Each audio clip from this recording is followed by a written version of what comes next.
I went to the river this morning to feed the ducks, but I guess they're also in quarantine?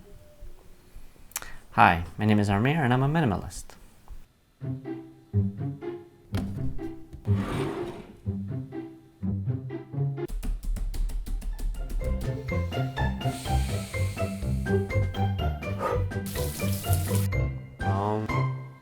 When a lot of people hear the word minimalist or minimalism, they immediately think deprivation, or I'm a minimalist not by choice, I am poor.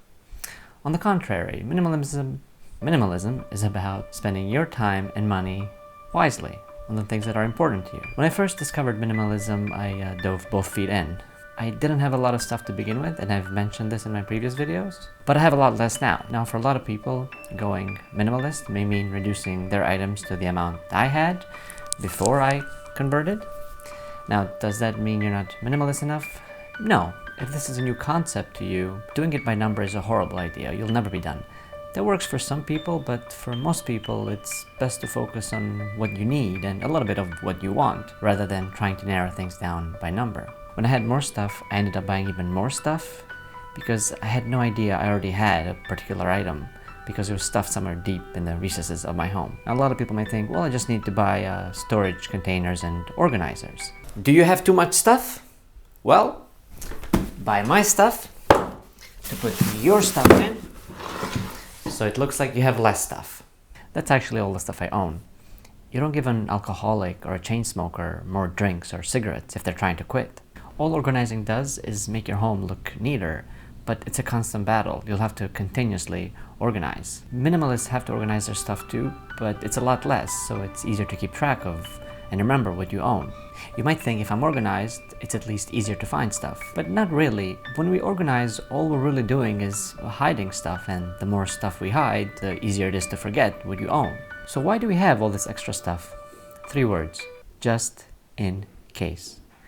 You're more likely to accumulate just-in-case items when you already have lots of stuff. Why? Because, as I already mentioned before, it's harder to remember what you have when you have too much.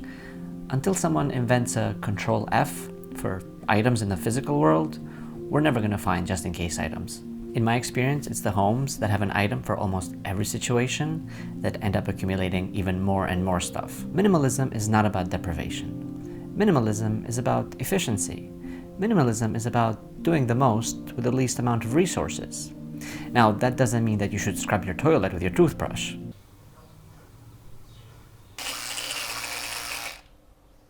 Am I saying that I don't have any just-in-case items? That I know exactly what I own or don't own? That I know where everything and anything is at any given time? No, of course not.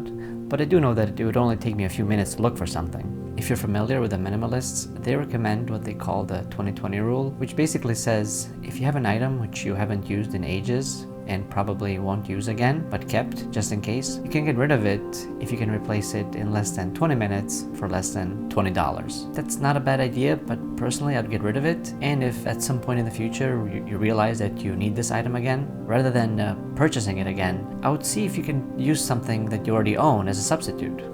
I see you found our magical toy box, Jim. These are actually forks and knives from the break room. Jim, to you and me, maybe, but come on. To a child's imagination, that's Mr. Fork and Lieutenant Knife and Miss Fork. So why do we accumulate so many items, and why can't we keep track of them? Well, think of the everyday items you use. I always know where my keys are, where my jacket is, where my wallet is. You always know where your toothbrush is. You put it in the same place every day. Even when we organize, we don't hide these items. Now let's talk about the breeding ground of just in case. Everyone's favorite pastime, shopping. How often do you fall for buy 2 for $5 instead of 1 for $3 deals? You might think that you saved yourself $1. Actually, you spent 2 more and now you have this extra item which you don't even use. A lot of people justify this by saying that if the first item breaks, they have a backup. I guess that's why we have 2 arms and 2 legs. Since we're on the topic of money, I'm going to bring up that quote from the beginning. I'm a minimalist, not by choice. I am poor. I grew up in a post-communist country where material wealth wasn't easy to come by.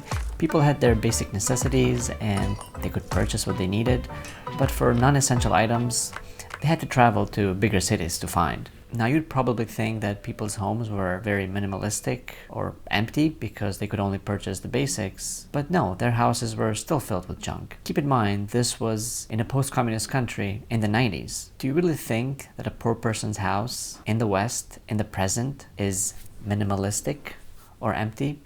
They're so full of junk that if somebody offered you the stuff from one of these houses, you'd probably keep a good amount of it just in case. And by you, I'm assuming you're not poor, since you have time to watch this video. All of us are minimalists when it comes to how much stuff we use. We use very little of what we own. Imagine you return home one day only to discover that most of your stuff is gone. Your home looks bare. You'd probably think you've been robbed. Oh my god, I think we've been robbed. But actually, you've been minimalized. Well, not you, but your home. Chances are you won't even remember most of the stuff that was taken. Why? Because that was stuff you hadn't used in the past 6 months and wouldn't use again in the following 6 months. These are very efficient robbers. That was stuff that you kept just in case, which is why most of our homes are filled with crap. I understand there are some things that have no practical use, decorative stuff or sentimental items. Personally, I don't care for those things, but for some people it may trigger a positive feeling, and if that's the case, keep it. Take Larissa for example. She doesn't do much. She doesn't do anything. I say she's assistant to the editor, but that's more of a symbolic title, like the Queen of England. She just stands there awkwardly, in downward dog. Or is that sitting? Some people use minimalism as an excuse to shop for better stuff, minimalistic stuff. Sometimes new minimalistic stuff is a good idea, but if you start this with the mindset of replacing things with better stuff, you're doing it wrong. Go back to the drawing board right at the beginning of this video. If you like this video, give it a thumb up, share it on social media or in person, but only from a distance of no less than 2 meters. Leave a comment about what you agree with or about what you were wrong before you watch this video. Subscribe and hit the bell icon. I have plenty more minimalism videos lined up, but not too many. Well, maybe just a little, just in case.